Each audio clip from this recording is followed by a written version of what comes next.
Hello again, Reg Techies. Welcome to the only podcast that helps employers and recruiters connect with more candidates through technology-inspired conversations.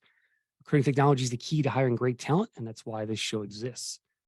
All right, so Paradox, the conversational hiring software, recently announced the launch of its Conversational ATS, designed from the ground up to reimagine the high-volume hiring process. It says the product focuses on delivering the best frontline candidate and hiring manager experience in the world, underpinned by a conversational UI that makes engagement feel simple and seamless. Paradox's ATS automates things like screening for requirements, interview scheduling, reminders, offers, new hire onboarding, and more. I am joined now by Cory Smith, their Senior Product Director. Welcome, Cory. How's it going today? Thanks, Chris. Really appreciate you taking the time and love being here. Yeah. So I was a little confused when the announcement came out because you guys have always been known as this conversational AI company. Mm-hmm. Now you're kind of regressing almost to the ATS, which most companies run away from, it seems like, in terms of being labeled that. So I thought that was interesting anyway. But and clarify too, because some companies were already using Paradox as an ATS, I think, in the market. Tell me about this evolution. Yeah, there's a lot of things that have gone into how Paradox has gotten to this point in time.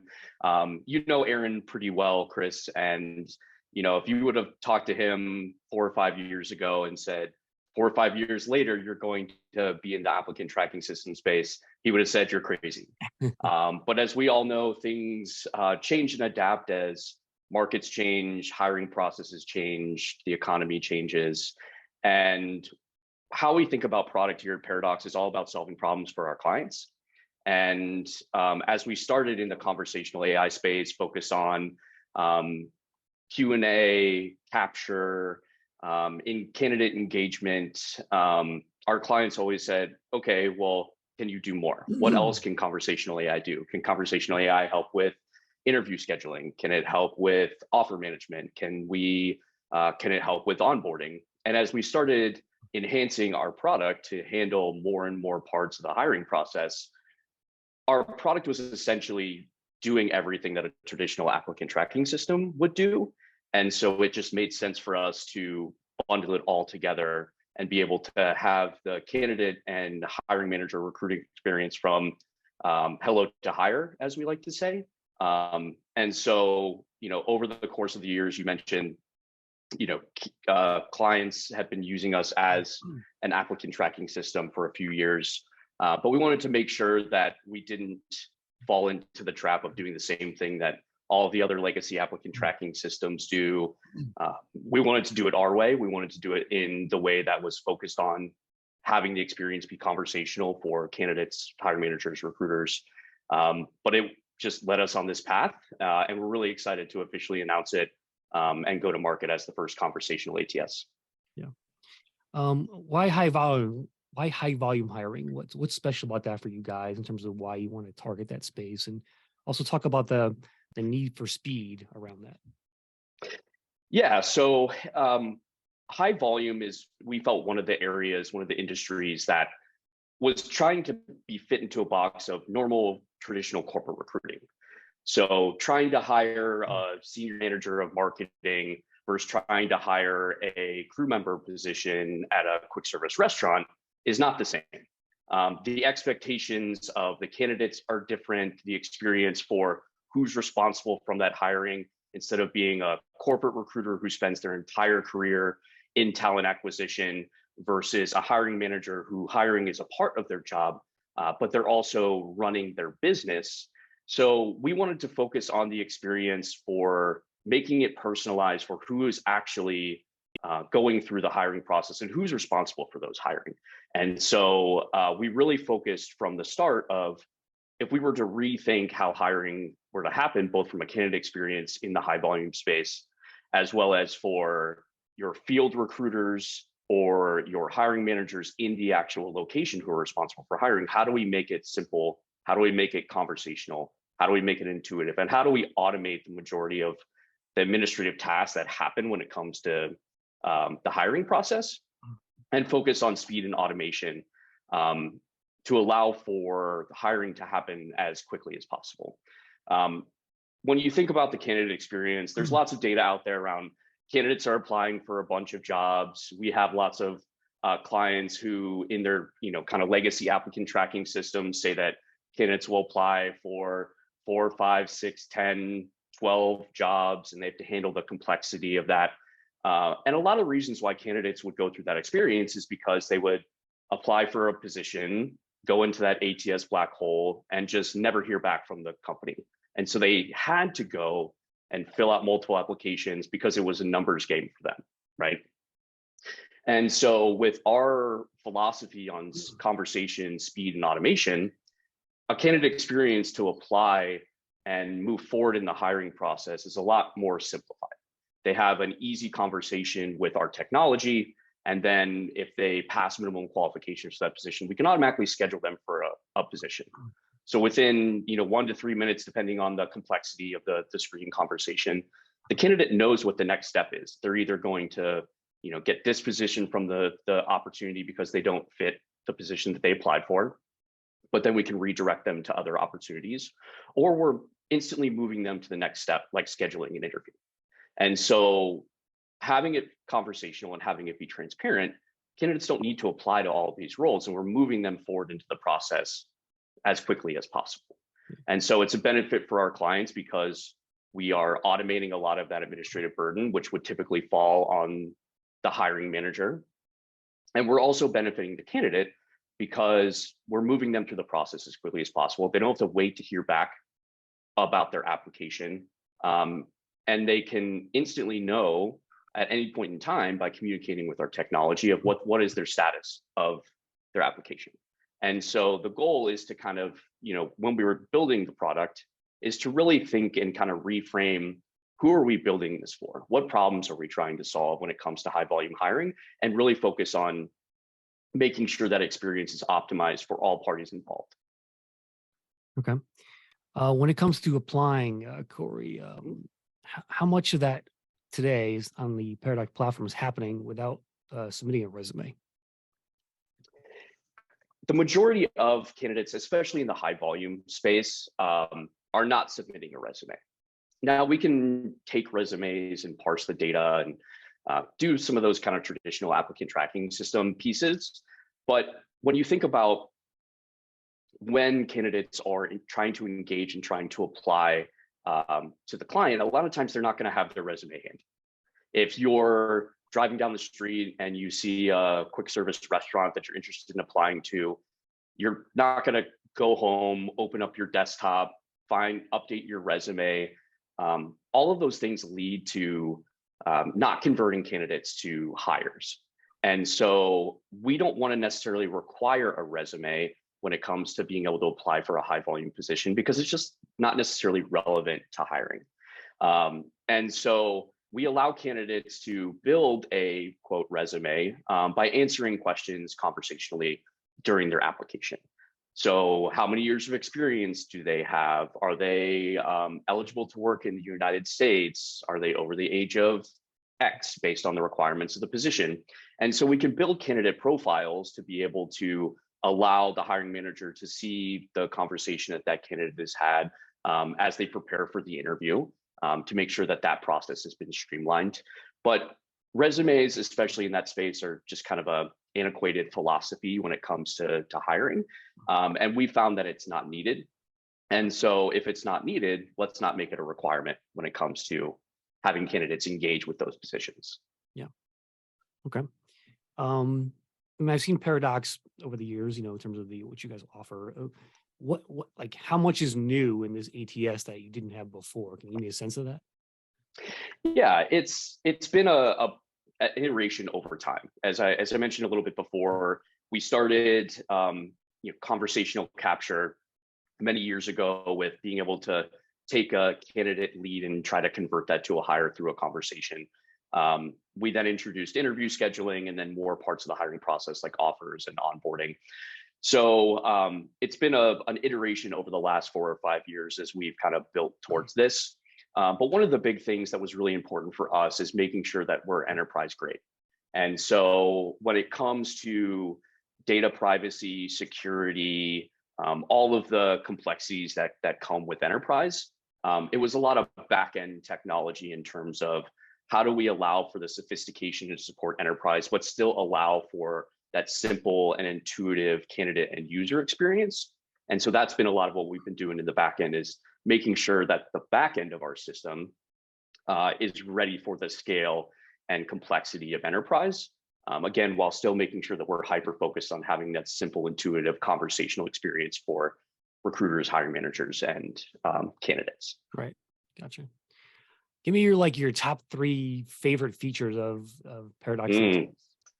That's tough. I might get in trouble with my team if I say the wrong things here, so I gotta be careful. I would say my favorite piece of the product has to be interview scheduling. Selfishly, it was what I was hired to work on as a product manager back in 2017. But it's one of those things where when you dig into how many actual manual tasks can happen when it comes with interview scheduling, we've scoped that all out, and there's 148 potential manual human tasks when it comes to interview scheduling. And that is looking at calendars, sending out messages, emails, text messages, reminders, calendar invites, et cetera, et cetera, et cetera. And so the ability for our system to automate all of those tasks for humans just drastically decreases our time to hire. And that's one of the things that we're always focused on, not just in hourly recruitment, but in kind of traditional professional recruitment, is how do we get the right candidate into the right role as quickly as possible.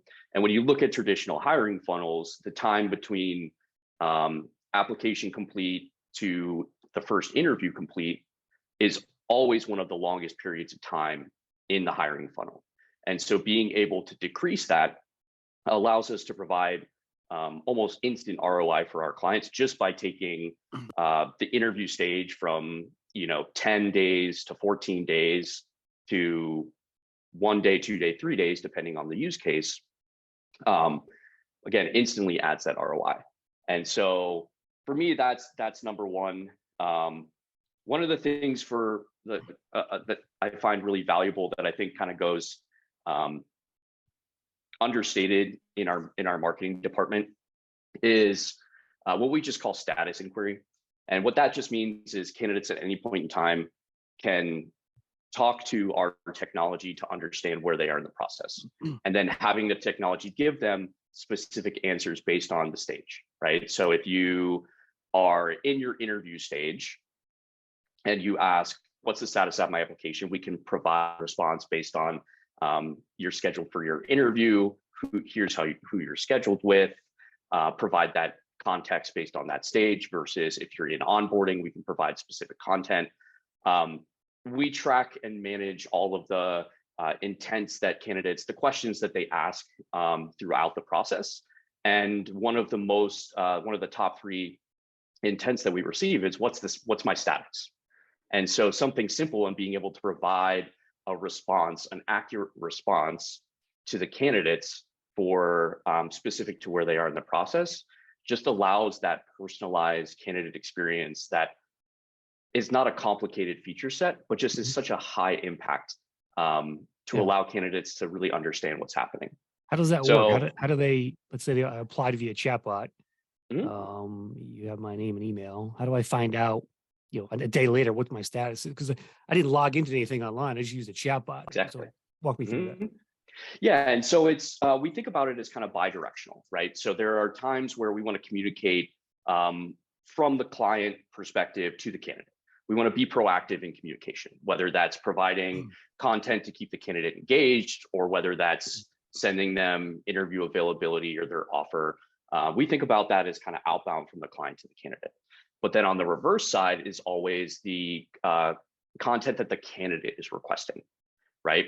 And so imagine that you apply conversationally via your text message on your phone, you're a drive-through through a restaurant.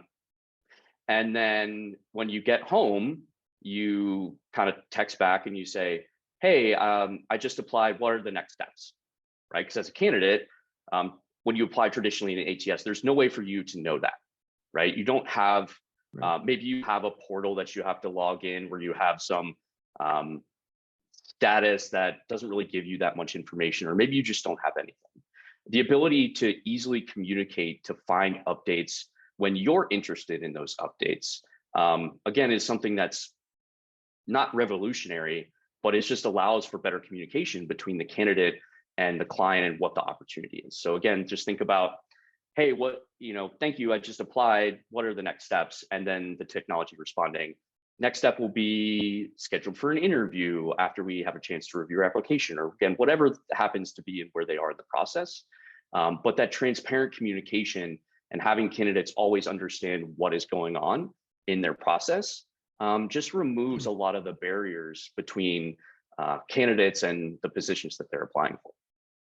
Gotcha. Does every one of your hourly clients use automated scheduling? Is that sort of a default? Do they is it only used by certain numbers? Give me a sense of how they're adopting it and what that's like. Yeah, it's used by the large majority of not just our hourly clients, but all of our clients. It again provides such an instant ROI when we're talking about decreasing time to hire. We have some clients that we always recommend automation, full automation. There is the ability to manually review candidates and then allow the interview scheduling automation to take place. Maybe sometimes that'll happen for some higher level roles like your store managers, where maybe they want to manually review the information, but then instead of manually scheduling that interview, you can click a button in our system and the technology will automate the interview scheduling, going and looking for availability, communicating with the candidate, sending out calendar invites, all of the reminders that happen with the system, and then any cancellation, rescheduling, or all of the complications that can happen. I'm sure your listeners are like, yeah, that's a pain that I have to deal with all the time. Our system just allows for all of that administrative burden to just be taken by the technology. So then those recruiters or hiring managers can spend time doing more high value tasks instead of administrative scheduling. So it's one of the things that is really important. We always push again towards full automation, but we do understand that there's times where humans want to get involved, and we don't want to remove that. We just want to make their jobs easier when it is needed for a human to jump in and take action. What are the challenges around the automated scheduling piece in terms of implementing it at a client? Because I'm sure it's not easy dealing with all these different calendars and people's schedules, and there's pushback from recruiters who want to control their schedule. I mean, just give me some feedback there around how this actually works on a practical level. Yeah, and it for me, it really comes down to whenever you're implementing technology, you have to take a look at, is there an opportunity to change some of our business processes when you're implementing new technology?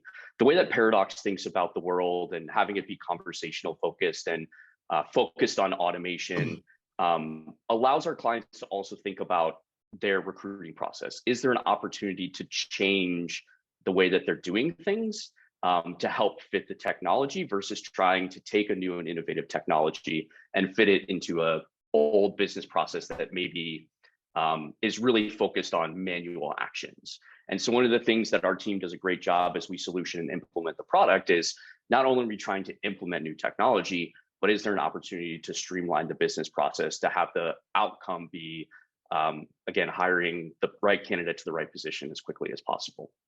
So it's a combination of those things, but you're absolutely right. There's lots of different calendars, lots of different integration systems, security policies that we have to focus on. We spend a lot of time and effort internally here at Paradox, making sure that we're secure and compliant when it comes to the data that we're receiving around calendars. But again, in terms of the implementation piece, it's really that collaboration of business process and technology that allows for Streamline. We don't normally get pushback from recruiters, because if you know recruiters, I was a former IT recruiter myself. So the dream is to show up on work on Monday and have your entire week booked with interviews with qualified candidates, because recruiters love actually talking to candidates and not doing all of the rest of the stuff like posting requisitions, which is a term you'll never hear from Paradox. I think Aaron goes crazy if we were to ever use the term requisition. We just call them jobs here at Paradox. But they don't want to do all of that administration thing, posting requisitions, reviewing candidates, scheduling interviews, moving statuses, searching for candidates in an ATS or a CRM. They just want to engage with candidates and help them find the right positions, and tell them about the client and the brand and why they should work there, and do all the things that recruitment is supposed to be. We've gone so far away from that, over the last 10, 15 years, where a lot of it's not recruitment, it's administrative tasks and data processing. And so we don't get a lot of pushback from recruiters because we remove a lot of that, so then they can focus on the things that they actually enjoy in their day-to-day. The biggest burden is probably getting through security, but that's always going to be an issue with enterprise software. But we focus and always consistently iterate through our integration capabilities to make sure that we're compliant, secure, making sure that we have as little access to data as possible. So we've iterated through our Outlook integration probably 4 or 5 times over the last 4 or 5 years, just consistently making updates to make it as easy to implement as possible. Well, what's your advice for a company looking to implement a solution like this? What should they be prepared for before engaging someone like Paradox in this? I have a few recommendations.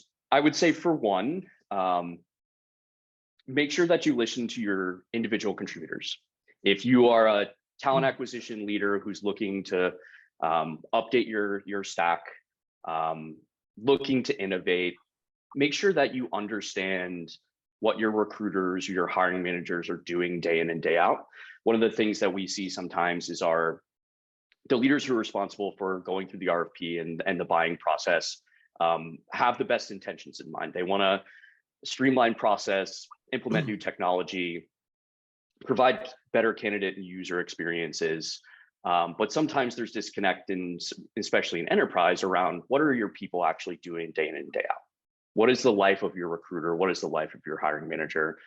So my recommendation is to make sure that you involve the individual contributors of your team to make sure that what you're looking at is actually going to solve problems that they have. Because at the end of the day, you can implement a new technology, but if it's not solving problems, then we didn't actually provide any impact.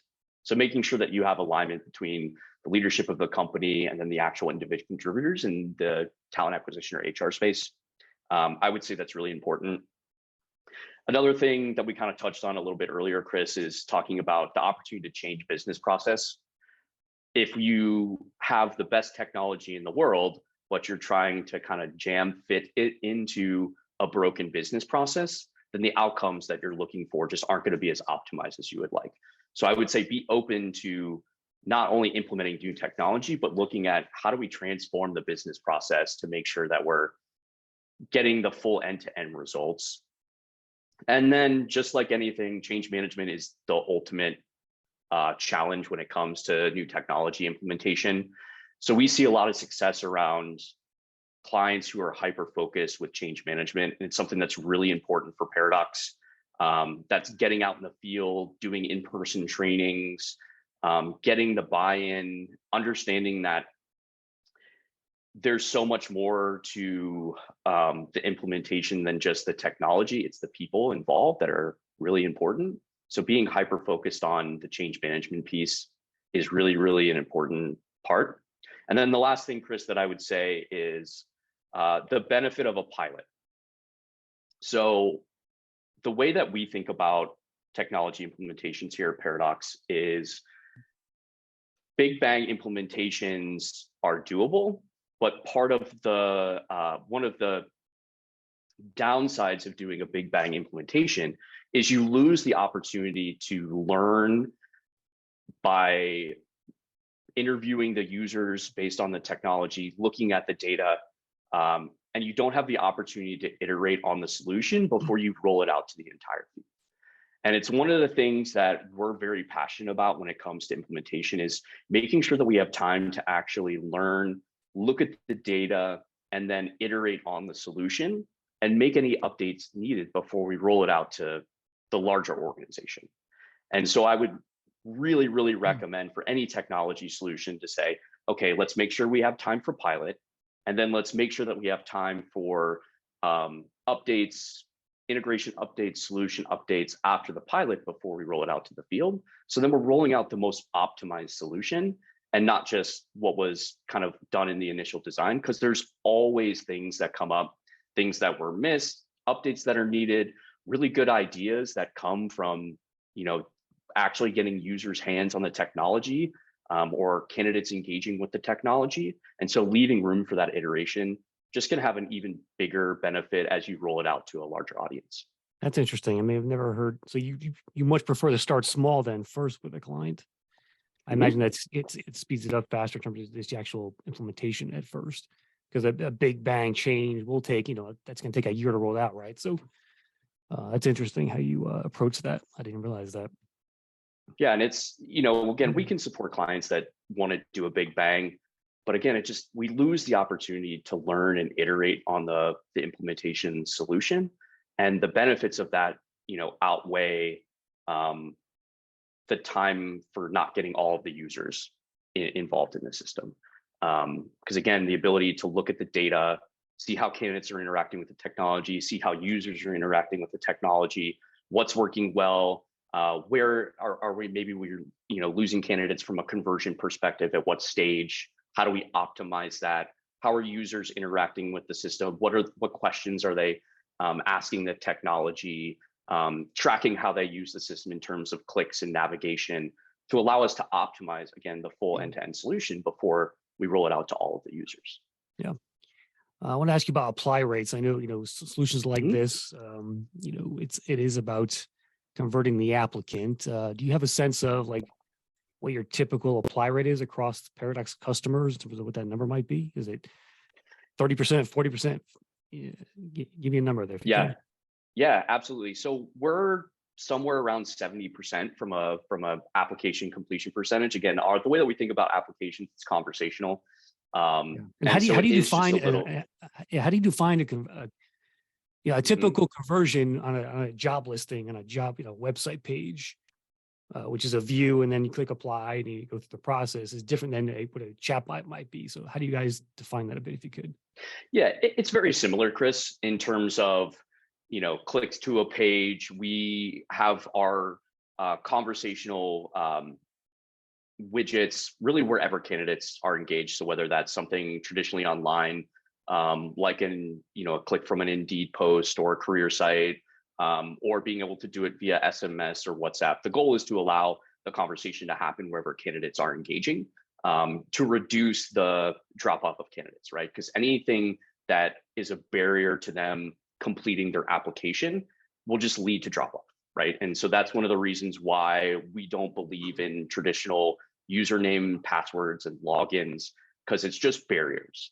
Candidates are going to see that page and instantly drop off. And so we want to remove all of those things while still being hyper focused on compliance. And there's lots of cool things that we do to be able to do that kind of later in the funnel, to make sure that we're protecting PII and all of the things that are important for candidates and our enterprise clients. But removing those initial barriers in terms of password creation, login creation, allows our completion percentages to skyrocket compared to kind of more traditional legacy. Can you still have a login on Paradox if you want to?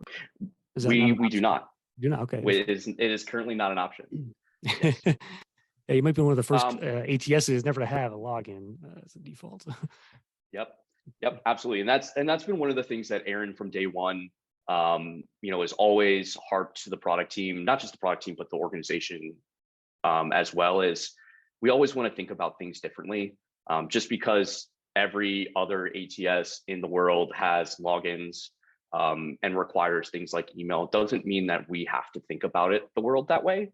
And while that's challenging for us and the product team to make sure that we're building towards that vision, having Aaron and having him think about the world in a unique way makes our job really fun, because we have to think about things that we can't go and look at other technologies and kind of see how they're doing things, because we're essentially creating a new space now. Things like ChatGPT are kind of changing that world in terms of, conversational interactions. But we've been doing this for, many years now. But I want to jump back to Chris, what you were talking about in terms of application, completion percentage. So we track, if a candidate clicks on a page, we track the page click in pixels. And when candidates start the the conversational application, drop off at every single question, what is the rate of completing that? So again, that 70% is the kind of on average completion percentage of that conversational application. And there's many things that impact that, but we track all of that data. And again, that's one of the things that we always interact with our clients during that pilot period, or even, post pilot into, long-term relationships, is how are candidates engaging with those questions? Where are they dropping off? How do we optimize or update the question? Do we remove questions or change the order of questions? The flexibility of our system allows us to track that data and work with the clients to make sure that we're optimizing that conversion rate. Because converting candidates from, leads to hires is really important. And obviously the application piece is a huge part of that. But we are hyper-focused on conversion throughout the entire hiring process. But a lot of our clients, before they implement Paradox as the conversational ATS, we'll ask them what is their conversion rates when it comes to applications. And a lot of times they don't even know the full conversion rate because so many candidates drop off at that login, right? Creating your account. And so they can track, once candidates actually get into the application, but they don't even know how many candidates are dropping off in that initial kind of login page. One of the things I'd love, go ahead. Now, so when you look at the stats from AppCast, it's 5% is the overall apply rate. Mm-hmm. So the fact that you can do 70% is like, you're 10xing apply rates out there, and it is possible, folks. So absolutely. One of the things I would love for your listeners to do, Chris, is, and this is one of the things that Aaron loves to do when he's engaging with clients, is go to Google right now and type in jobs at your organization and go and look at what those search results are. I think you'll be very surprised at how bad of an experience it most likely is, because of all the garbage out there on the internet. And so when you think about candidates and candidates applying, they have to sift through a lot of that garbage. And so that's another thing that can lead to downstream conversion. So I would love for your listeners to go and do that, just to, maybe they do that, maybe they haven't done it in a long time. But it's one of the things that we always tell clients to do is, hey, go look at that first experience, because a lot of candidates are coming through that vehicle, and there's a lot of noise. There's a lot of garbage out there. It's a jungle out there. So it's a jungle. Absolutely. And so another barrier to conversion. And so if we're having it hard for candidates to find our open positions, our open jobs, and then we're instantly introducing them to some sort of login screen,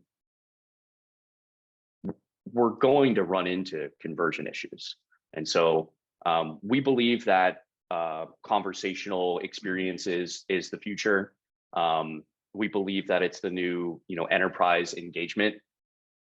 And so because of that, it allows us to streamline the hiring process by reducing all of that noise, reducing that burden, by just communicating in a conversational nature with candidates.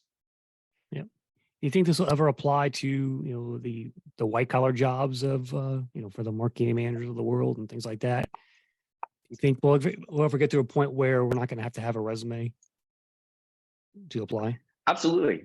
Absolutely. And Chris, I think the easiest way to think about it is, if you were to apply to your dream company, right? The best candidate experience is to instantly connect with the best recruiter in the company, to be able to explain your experience. What have you done? What are you looking to do? Do you already know what you want to do, or are you open to just exploring because you want to work for that company? One of the things that we think about is candidates apply to companies, not jobs. It's really hard for candidates to find the right role for them in the world that kind of exists today. And that's what recruiters are so great at, is being able to interact with candidates and learn about them, understanding all of the open positions in the company, and being able to navigate candidates to that right position. And so whether that's an hourly role or whether that's a 15-year white collar professional, that personalized experience can exist in both use cases, and we feel is the optimal experience for all candidate types. And so while we're hyper focused on the hourly space because that's what our experience is in, that's where we've been providing so much benefit to our clients over the last couple years. We believe that conversational experience should be for all candidates because of the benefit that we feel like it provides. And so we're excited to, in the future, explore those. But right now, we're focused on kind of those core industries that have big problems in hourly hiring. But again, the conversational aspect and the personalized aspect, we believe will benefit all candidates and all types of recruiters and hiring managers. Yeah. One more question, and then we'll let you go, Cory. Certainly appreciate your time today. One other sort of criticism I've heard from employers about this new way of job hunting online is that sometimes it's too easy to apply to a job. You're getting absolutely. I talked to a guy yesterday from a software company, and he posted a directive LMS job, paid about $200K, and he got 530 applications in span of 72 hours. And what's your answer to that? What do you say to those clients like that who say it's too easy to apply to a job in some cases? I would 100% agree with you. And then when you talk about, it's not actually a benefit to clients to have this huge applicant volume, right? Because how many of those? What did you say? 572. 30, yeah. How many of those are actually interested in the position? Actually interested? How many of them are qualified? Yeah. And how many of them is it worth the recruiter or hiring manager's time to actually engage with? And so, yes, Paradox is focused on speed of application, but that doesn't mean speed to a bunch of garbage, right? We want to save recruiters time, and recruiters' time or hiring managers' time is making sure that they're engaging with candidates that are interested in the organization, are qualified for the position, and are ready to move forward. And so we don't want to just fill up application pools with candidates because it's so easy. It's similar to when Indeed was doing their easy apply and clients were receiving hundreds of applications because it was this one click. Yep. Because of the conversational nature of our product, we want to get to know candidates before we help direct them to a position. Now, sometimes we can't control that if a candidate applies directly on Indeed. We have to go through the actual conversational application for that particular position. But that's the start of the relationship with the candidate. If the candidate's not qualified for that position, we should be re-engaging them for other open opportunities at that client because that candidate is interested in the organization and is active. And so we want to make sure that we're moving candidates around to the most optimal position within the organization. And a lot of that happens through conversations of, what are you looking to do? Are you looking, what type of positions are you open for? Are you looking for full-time work? Are you looking for part-time work? What locations are you interested in? And so the opportunity to have that conversation like a recruiter would have to then provide an open jobs to that candidate to say, hey, based on our conversation, here are 4 or 5 jobs or X amount of jobs that we think you're interested in. And instead of being able to just bulk apply, candidates have to apply for one job at a time. And again, because of the fact that we automate the process for them, the number of candidates in our system that have multiple applications for our clients is drastically lower than when clients are on kind of those legacy applicant tracking systems, because we're helping the candidate find the right role initially in the conversation. And then we're automating the process if they're qualified. Or if there is some sort of human interaction, we're transparently letting the candidate know, hey, this is the process that's happening. And so we decrease that kind of noise that happens within the system. And so it's making sure that we're building the product to support the candidate experience, because that's really important. Mhm. But it's also really important to make sure that the recruiter and hiring manager experience is also really good. And manually going through 530 candidates to find maybe the 10, 15, 20 that are qualified is a huge waste of internal resources.